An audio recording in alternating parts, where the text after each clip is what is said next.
하나님 아버지, 주 예수 그리스도의 십자가 은혜로 우리를 구원하여 주셔서 하나님과의 관계를 회복하여 이렇게 하나님을 예배하고 또 하나님께 기도할 수 있도록 하여 주시니 참으로 감사합니다.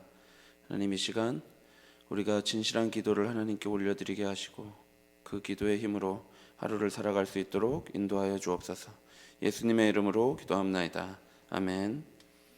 찬송가 342장입니다. 찬송가 342장입니다. 찬송가 342장 함께 부르시겠습니다. 너 시험을 당해 죄 짓지 말고 너 용기를 다해 곧 물리치라. 너 시험을 이겨 새 힘을 얻고 주 예수를 믿어 늘 승리하라. 우리 구주의 힘과 그의 위로를 빌라. 주님 내 편에 서서 항상 도우시리. 내 친구를 삼가 잘 선택하고 너행을 삼가 늘 조심하라. 너 열심을 다해 늘 충성하고 온 정성을 다해 주 봉사하라. 우리 구주의 힘과 그의 위로를 빌라. 주님 내 편에 서서 항상 도우시리. 잘 이기는 자는 상 받으리니 너 낙심치 말고 늘 전진하라. 내 구세주 예수 힘 주시리니 주 예수를 믿어 늘 승리하라. 우리 구주의 힘과 그의 위로를 빌라. 주님 내 편에 서서 항상 도우시리. 성경 말씀 누가복음 11장 1절에서 4절입니다.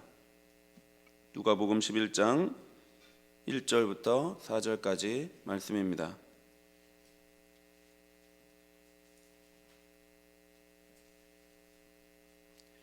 누가복음 11장 1절부터 4절까지 한 절씩 교독하겠습니다. 예수께서 한 곳에서 기도하시고 마치심에 제자 중 하나가 여짜오되 주여, 요한이 자기 제자들에게 기도를 가르친 것과 같이 우리에게도 가르쳐 주옵소서.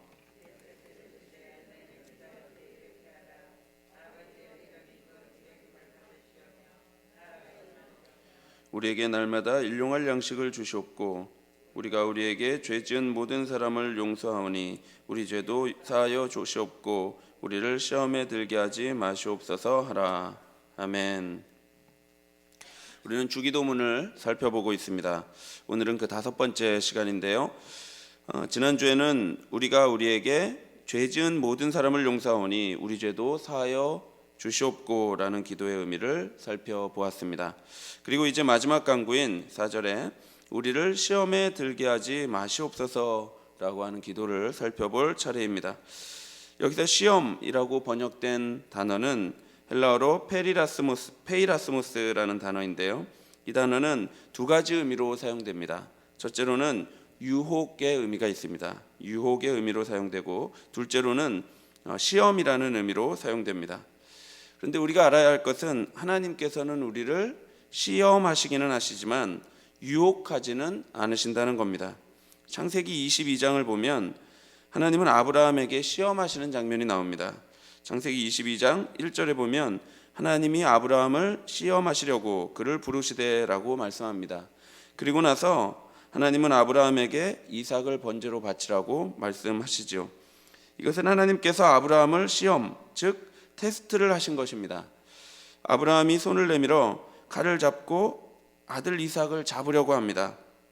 그러니까 하나님께서 아브라함을 부르시고 이렇게 말씀하시죠. 창세기 22장 12절입니다.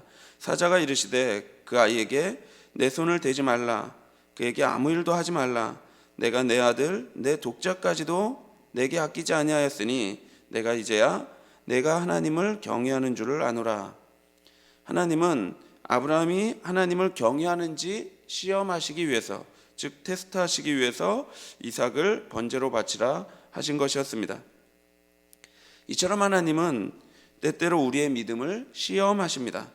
그렇지만 하나님께서 우리의 믿음을 시험하시기는 하시지만 그렇다고 우리를 유혹하시는 분은 아닙니다. 우리를 유혹하는 존재는 사탄입니다.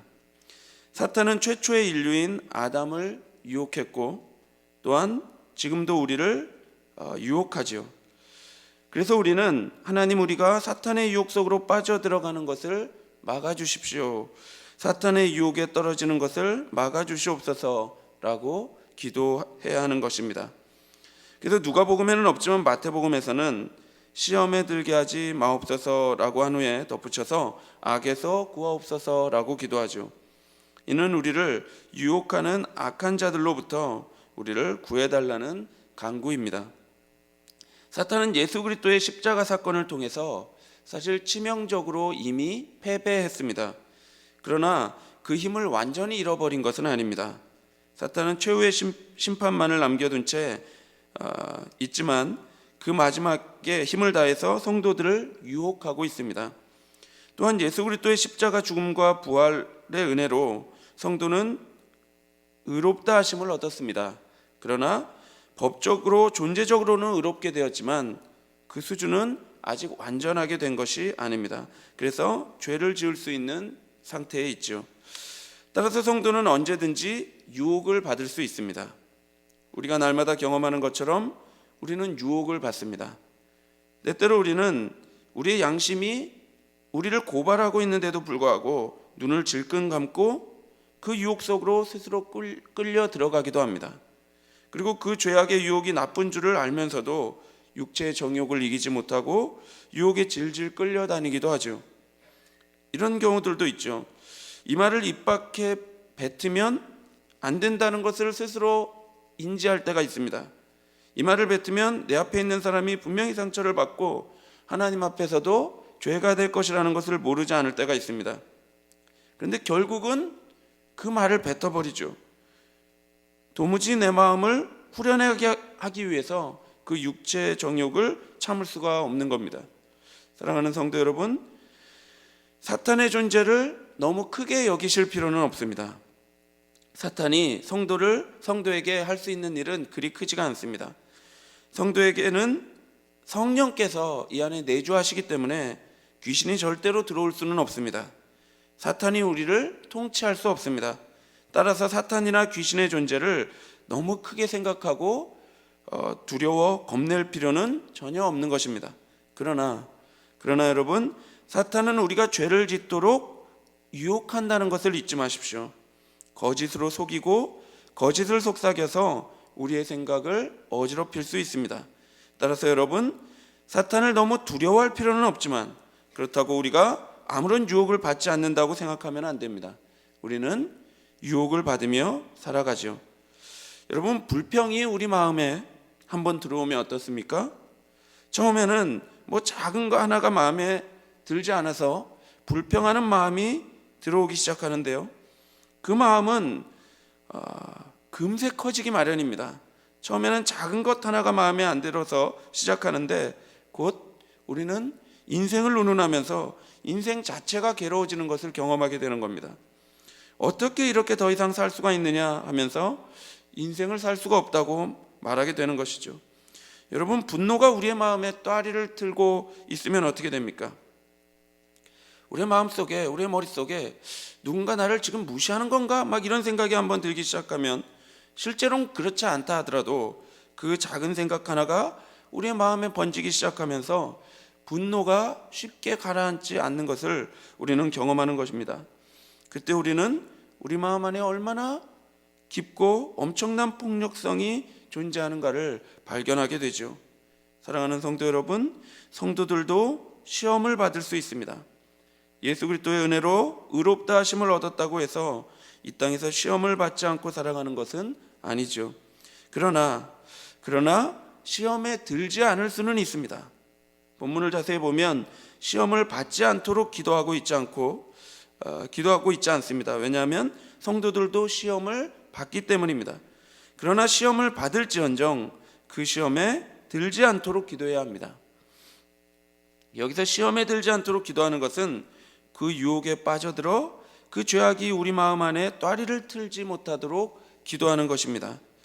그래서 종교개혁자 마르틴 루터는 새가 우리 머리 위로 날아오지 못하게 할 수는 없다라고 말합니다. 새가 우리 머리 위로 날아오지 못하도록 할 수는 없다. 그러나 그 새가 우리 머리 위에 둥지를 틀지 못하게 할 수는 있다라고 말합니다. 그렇습니다. 우리는 수많은 유혹에 노출됩니다. 특히 요즘같이 물질을 사랑하는 시대에 이 물질주의, 세상 풍조가 우리를 유혹하죠. 그래서 우리는 이 세상 풍조에 물들기가 쉽습니다. 요즘처럼 성적으로 문란한 시대에 성적인 죄의 유혹에 빠지기가 쉬운 것이 사실입니다. 따라서 그러나 우리는 그 죄에 유혹을 받을 수 있지만 그 죄가 우리 마음에 또아리를 틀지 못하도록 할 수는 있습니다. 따라서 우리는 하나님 우리를 시험에 들게 하지 마시옵소서라고 기도해야 하는 것입니다. 우리 모두가 늘 시험에 들지 않도록 기도하면서 거룩한 삶을 살아야 할 것입니다. 그런데 이 주기도문의 마지막 간구는 이 주기도의 앞부분에 간구했던 나라가 임하시옵소서라고 하는 기도와 짝을 이룹니다. 왜냐하면 사탄의 유혹을 받지 않기를 구하는 기도는 하나님의 통치를 받도록 하는 기도와 짝을 이루기 때문입니다. 이전에 우리가 배운 것처럼 하나님 나라가 임하시기를 구하는 기도는 크게 두 가지 의미가 있었습니다. 첫째로 미래적 하나님 나라의 개념이었는데요, 이것은 완성된 하나님 나라가 어서 임하도록 기도하는 것이었습니다. 예수 그리스도의 재림을 소망하면서 속히 하나님의 완성된 통치가 이 땅에 임하도록 기도하는 것이었습니다. 그 결과 사탄의 나라는 종식되기를 기도하는 것이었죠. 속히 하나님의 완성된 통치를 구하면서 또한 사탄의 나라가 종식되기를 기도하는 것입니다. 그리고 둘째는 현재적인 의미였는데요, 지금 이곳에 하나님의 통치가 우리에게 임하기를 기도하는 것입니다. 이는 그래서 우리가 사탄의 유혹과 죽음의 통치로부터 지금 이 땅에서 건짐받기를 기도하는 것이었습니다. 따라서 우리는 시험에 들지 않도록 기도하며 우리가 죄에 빠지지 않도록 기도해야 합니다. 그리고 동시에 보다 적극적으로 하나님의 통치를 받으며 선을 행하도록 기도해야 하는 것입니다. 우리가 사탄의 유혹에 빠지지 않기를 기도하는 동시에 성령의 충만한 인도하심을 받아 우리가 살 수 있도록 기도해야 하는 것입니다. 성령 충만함은 그래서 어떤 신비로운 현상들이 우리 눈앞에 보이는 것으로 특정지어서는 안 됩니다. 성령 충만함은 우리가 성령의 거룩한 통치 안에서 충만하게 되는 것을 말합니다. 그래서 정욕이 우리를 다스리지 못하고 죄의 유혹이 우리에게 영향을 미치지 못하는 것입니다. 하나님의 영이 우리 안에 충만하여서 우리가 거룩한 하나님의 통치를 받으며 살아가는 것이죠. 사랑하는 성도 여러분, 우리는 하루하루 성령의 충만함 가운데 하나님의 통치를 받으며 살아가고 있습니까? 오늘도 우리는 삶에 유혹이 있을 겁니다. 나를 위하여 나를 높이며 나를 중심으로 나의 영광을 위해 살아가고자 하는 유혹이 우리 앞에 있습니다. 이 세상은 물질을 더 가지면, 그리고 권력을 더 소유하면, 또는 쾌락을 더 즐기면 그렇게 자기 자신을 위하여 살아갈 수 있을 것이라고 속삭입니다. 또는 우리의 마음에 교만한 마음이 들기도 하고 다른 사람을 시기하고 미워하는 마음이 들기도 합니다. 때로는 분노와 게으름과 음란함이 우리를 유혹할지 모릅니다. 불평하고 싶고 다른 사람을 험담하고 싶고 다른 사람을 깎아내리고 싶은 말들이 우리를 유혹할지 모르죠. 여러분, 그때마다 바로 지금 우리가 이렇게 기도해야 할 것입니다. 하나님, 우리를 시험에 들게 하지 마시옵소서. 그리고 우리는 하나 더 기도해야 하는데, 그것은 하나님 나라가 우리 안에 풍성히 임하시도록 기도해야 합니다. 그래서 성령으로 충만해져서 오직 하나님을 위하여 하나님만을 높이며 하나님을 중심으로 그의 영광을 위하여 살아갈 수 있도록 기도해야 할 것입니다. 그래서 우리의 삶이 타인에게 친절하고 타인을 용서하고 관용하며 사랑하고 섬기는 인생이 되어야 할 것입니다. 우리 모두가 시험을 받더라도 그 시험에 들지 않고 하나님의 거룩한 통치를 받아 하나님의 영광을 위하여 거룩한 삶을 살아갈 수 있게 되기를 바랍니다. 기도하겠습니다. 하나님 아버지, 하나님의 거룩한 통치가 우리 안에 충만하게 임하게 하여 주옵소서. 주여, 그래서 오직 하나님의 그 거룩한 통치를 받아 선하게 살아가게 하여 주옵소서. 또한 주님, 유혹이 우리를 다스리지 못하도록 인도하여 주시옵소서. 하나님, 유혹이 우리 앞에 올 때에 우리가 그 유혹을 떨쳐버리고 이길 수 있는 힘을 허락하여 주시옵소서. 그래서 오직 하나님의 뜻에 따라 거룩한 삶을 살아가게 인도하여 주옵소서. 예수님의 이름으로 기도하옵나이다. 아멘. 하늘에 계신 우리 아버지여, 이름이 거룩히 여김을 받으시오며 나라 임하옵시며 뜻이 하늘에서 이룬 것 같이 땅에서도 이루어지이다. 오늘날 우리에게 일용할 양식을 주옵시고 우리가 우리에게 죄 지은 자를 사하여 준 것 같이 우리 죄를 사하여 주옵시고 우리를 시험에 들게 하지 마옵시고 다만 악에서 구하옵소서. 대개 나라와 권세와 영광이 아버지께 영원히 있사옵나이다. 아멘. 시험에 들지 않고 거룩한 하나님의 통치를 받아 살아갈 수 있도록 기도하시고, 시험 받아 실족했거나 고난 중에 있는 성도들이 있다면 기억하시고 기도해 주십시오. 또한 대신방을 위해 교회당 건축 가운데 시공사 선정과 허가가 잘 날 수 있도록 기도해 주시고 개인적으로 기도하시기 바랍니다.